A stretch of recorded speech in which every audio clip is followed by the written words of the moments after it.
Você sabe utilizar ROI, margem líquida, CAGR, dívida líquida sobre o EBITDA, PL e dividend yield para escolher um ativo? Não? Então vem comigo que nesse vídeo eu vou ensinar você sobre os principais indicadores financeiros para escolher uma ação.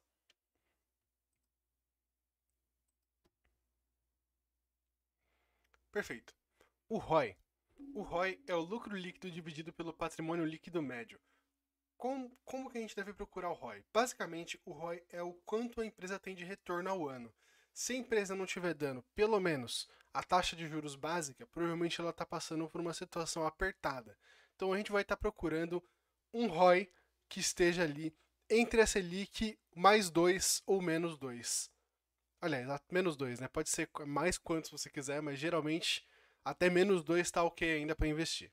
Ou seja, mas a gente tem que comparar com a empresa do mesmo setor. Alguns setores, como varejo, por exemplo, Magazine Luiza, Mercado Livre, podem ter margens bem menores. Então tem que dar uma olhada aí se você quiser investir nesses setores, que eu não gosto pessoalmente, mas eles têm margens bem diferentes do resto do mercado, mas sempre compare com os pares das empresas.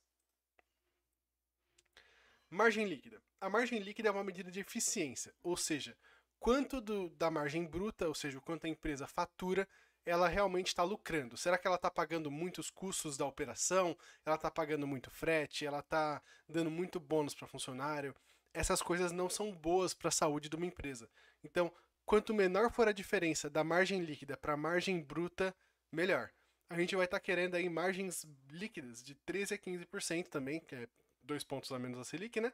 Ou, se for maior também, né? Quanto menor a diferença da margem líquida para a margem bruta, melhor.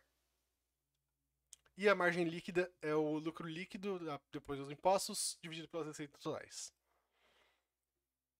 Agora o CAGR, ou CAGR. O CAGR é o valor final dividido pelo valor inicial, dividido por 1 vezes o período. Aliás, 1 vezes não. Elevado a 1 sobre o período, no caso, né? 1 sobre o período, menos 1. E ele é a taxa de crescimento composta de uma empresa, ou seja, nos últimos anos, quanto a empresa vem crescendo. A gente vai estar querendo aí ver os CAGRs numa taxa de 6, 7, 8%. Por quê? Se ela tem uma taxa constante, que vai se manter ali nessa média, o que é saudável, você vai estar tendo uma empresa que sempre vai estar ganhando novo recurso para você poder trabalhar com ele, vai estar sempre distribuindo dividendos e sempre crescendo. Então, o CAGR ele é sobre como a empresa cresce. Então, se as receitas líquidas dela estão crescendo e se a receita bruta está crescendo. Você é melhor você se basear pelo CAGR líquido que pelo CAGR bruto. Porque, por exemplo, pode haver um caso de uma empresa começar a faturar muito mais dinheiro e lucrar muito menos. Por quê? Para ela faturar muito mais, ela começa a pagar bônus para funcionário para ele se sentir motivado, ela começa fazer promoções muito exorbitantes e começa a ganhar menos. Então, vamos sempre estar olhando ali o CAGR líquido. Eu não vou estar colocando um valor de CAGR para a gente olhar, porque a gente vai ter que comparar com as mesmas empresas do setor e do país também. Governança. Vocês provavelmente não sabem o que é governança, mas vamos lá. Governança é um conceito sobre a administração de uma empresa. Quem administra, o que essa pessoa está fazendo com as cotas delas, se tem um tag along. O tag along basicamente é assim. Existem 3 níveis de governança na Bolsa Brasileira. Existe o nível 1, nível 2 e novo mercado. No nível 1, você tem que ter lá um free float, tem que ter um tag along baixinho, né? Ou nem precisa ter, se eu não me engano. No nível 2, o tag along é necessário para as ações preferenciais e para as ações ordinárias. Já no novo mercado, vamos ter tag along também, e as empresas do novo mercado não têm ações preferenciais, ou seja, só tem ações com direito ao voto, ou seja, as ordinárias. Agora, para você saber o que os grandes investidores que possuem as empresas estão fazendo, a gente pode usar um site chamado Fundamentos. Então, vou dar um exemplo aqui da Petrobras. Beleza, chegando aqui no site Fundamentos, a gente vai escolher um ativo, vir em dados históricos e insiders. Chegando aqui nos insiders, a gente vai estar olhando todas as grandes movimentações que aconteceram com a Petrobras. Por exemplo, uma pessoa aqui movimentou R$ 97 mil a R$ 23 Ele comprou, né, aqui em 1 do 4/25 a R$ 23 de preço médio. Outra pessoa que vendeu a um preço médio de 38, né? Então ela vendeu aqui a R$ 45.000. Que outra pessoa comprou essa quantia expressiva de ações. Essa pessoa, pô, milhares de movimentos. Então a gente pode ver, se num determinado período de tempo mais pessoas estão vendendo do que comprando, é porque provavelmente nem os controladores daquela empresa querem ter ela na mão. Então eles vão fazer de tudo para ir diluindo a posição deles. Então a gente pode usar esse site, eu vou estar deixando ele aqui na descrição, Fundamentos. Você não ficaria com uma empresa que nem o sócio quer, nem o majoritário quer. Então, se a pessoa estiver se desfazendo, talvez seja a hora de você dar uma saída. Você tem que dar uma olhada, avaliar muito bem se a pessoa só não está querendo embolsar um dinheiro ou se ela quer simplesmente sair da posição dela da empresa. Então, tudo que for aqui negativo é venda e tudo que for positivo é compra. A gente pode ver aqui que Petrobras tem uma galera comprando, tem uma galera vendendo. Aqui tem uma galera fazendo negociação de opção de compra, né? Dívida líquida sobre o EBITDA. A dívida líquida sobre o EBITDA é um indicador muito bom para a gente olhar para a saúde de uma empresa. Por quê?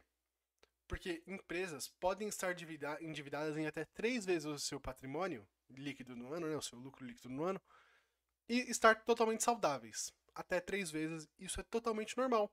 Às vezes a empresa precisa pegar um dinheiro emprestado para fazer alguma coisa nova. Mesmo ela tendo dinheiro para pagar aquilo, talvez ela prefira trabalhar com capital que não seja dela para ela poder utilizar o capital em outra situação.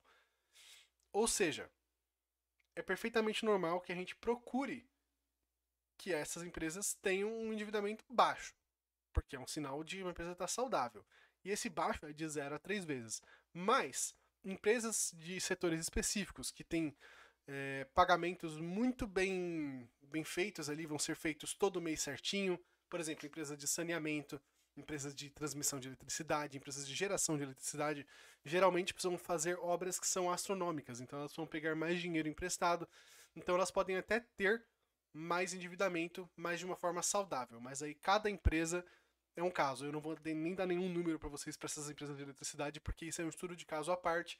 Eu posso até trazer um outro vídeo sobre. Mas a dívida líquida sobre o EBITDA é basicamente isso. Quantas vezes você precisa ter de lucro para pagar aquela dívida? Se for 3, significa que ela precisa ter 3 anos de um lucro com igual ou constante para pagar aquela dívida. Então vamos supor, eu tenho uma dívida de R$ 30 e eu estou faturando R$ 10 ao ano. Então eu pago essa dívida em 3 anos. O preço sobre o lucro. O PL, o preço sobre o lucro, é o quanto uma empresa custa por ação e o quanto ela lucra por ano. Então vamos lá, por ação também. Então, se uma empresa, eu coloquei até um exemplo aqui, custa R$ 20 e ela está dando um lucro por ação de R$ 2, o PL dela é de 10. E você conseguiria comprar outra ação em 10 anos, nesse caso aí, se você usasse só esse lucro. Ele é um ótimo indicador para a gente saber do payout, do payback da empresa. Qual número a gente tem que buscar? Entre 3 a 15. Empresas que têm o payback muito abaixo, por exemplo, 1, 2 e 3, elas geralmente têm um risco maior. Você tem que dar uma avaliada se vale a pena, se você quer correr esse risco.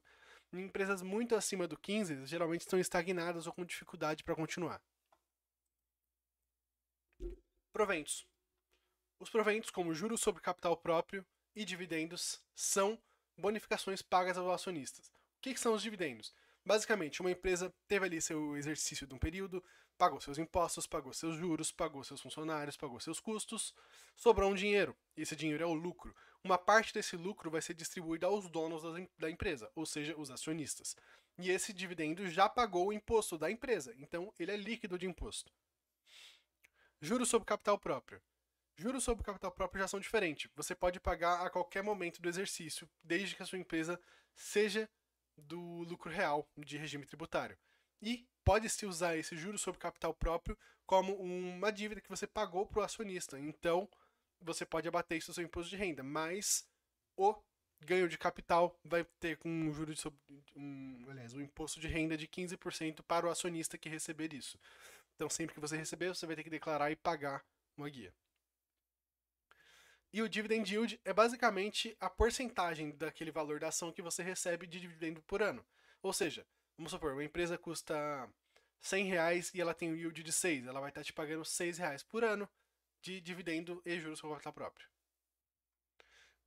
Antes da gente finalizar o vídeo por aqui, eu vou estar mostrando para vocês como vocês podem aplicar esses filtros. Então aqui no site Investidor 10 Busca Avançada, a gente pode abrir mais filtros e selecionar os que a gente quer. Então vamos aqui, eu já coloquei, né? Nós queremos o PL entre 0 e 15, então vamos anotar isso aqui. 0 e 15. O PVP até, eu não falei, né? Mas o PVP a gente quer até 1,5. Dividend yield, eu coloco o dividend yield mínimo que eu aceito entre 4, eu vou colocar 4 aqui, e pode ser o quanto tiver aqui de dividend yield para cima, mas o mínimo que a gente vai estar aceitando é um 4 ou 6 ali, dependendo de se você for mais exigente com dividendo. O ROI, bem, a Selic hoje dá 15, então eu coloquei aqui em 12. Geralmente eu teria que colocar em 13, né, porque são 2 pontos para baixo ou 2 pontos para cima de variação. Mas eu vou colocar aqui 12, porque a variação da Selic foi muito rápida, então tem empresa que não conseguiu acompanhar.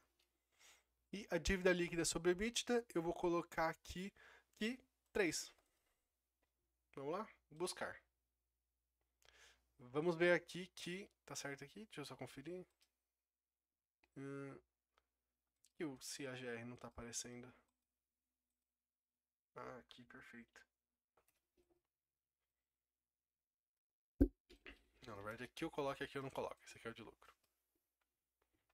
Então, a gente já reduz a quantidade de empresas que tem aqui para uma quantidade bem pequena. Olha aqui. Então, vamos dar uma analisada. Você pode dar uma analisada, né? Vou trazer um vídeo sobre essas empresas que estão com os indicadores todos como a gente quer. Então, por exemplo, ITSA, então o Itaúsa Investimentos tá numa condição ok, tá se valorizando até que legal. A gente olha aqui, ela já custou R$ 5, está subindo constantemente, né? Tá com uma pequena queda aqui agora, já chegou a custar mais. Mas ela tem todos os indicadores como a gente quer. Então, você pode fazer uma análise da Itaú SA para você ver como, se você quer investir nessa empresa. Outra aqui que o pessoal gosta muito, a CEMIG, a SAPR. Então, a Sanepar, né? A Companhia de Saneamento do Paraná, ela é uma das queridinhas aí do setor de saneamento e ela realmente é muito boa se você quiser investir nela. Não é uma recomendação de investimento, mas recomendo dar uma olhada. E é isso, você pode vir, eu vou estar deixando essa página de busca aqui na descrição, junto do site Fundamentos. Se você gostou, dá um like no vídeo, se inscreve no canal. Eu vou estar trazendo vídeo diariamente aqui nesse canal, tentando trazer pode sair ao meio-dia, às 8 da tarde ali. O calendário de dividendos atrasou um pouquinho porque eu achei informação nova e eu não quis entregar o vídeo desatualizado no mesmo dia, né? Então eu vou trazer para vocês esse vídeo aqui que já estava pronto. E o calendário de dividendos eu trago amanhã. Espero que você tenha gostado. Muito obrigado por ter me assistido até agora. Tchau, tchau.